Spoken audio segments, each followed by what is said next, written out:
Dating Pangulong Rodrigo Duterte tinawag ng one-man fake news factory ng Malacanang. Tinawag ng Malacanang si dating Pangulong Rodrigo Duterte na one-man fake news factory matapos akusahan ng dating Pangulo na maiuwi sa diktadura ang pamumuno ni Pangulong Bongbong Marcos Jr. Hoax is another bodol emerging from a one-man fake news factory saad ni Executive Secretary Lucas Bersamin sa naging pahayag ni dating Pangulong Rodrigo Duterte sa isang rally sa Cebu noong nakarang linggo kung saan nagbabala ito sa publiko na pinaplano umano ni Pangulong Bongbong Marcos na ipagpaliban ang 2028 presidential election para manatili ang Pangulong Marcos sa kapangyarihan tulad ng kanyang amang si Ferdinand Marcos Sr. na nagdeklara ng martial law noong 1972.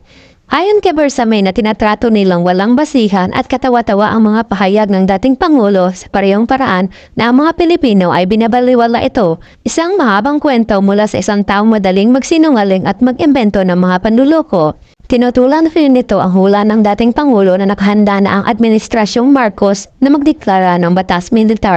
Iginigiit din nito na patuloy umanong ipinapakita ng Administrasyong Marcos na ito ay mananatili sa landas sa pagtataguyod ng konstitusyon sa pagsunod sa alituntunin ng batas at sa paggalang sa mga karapatan ng mga tao.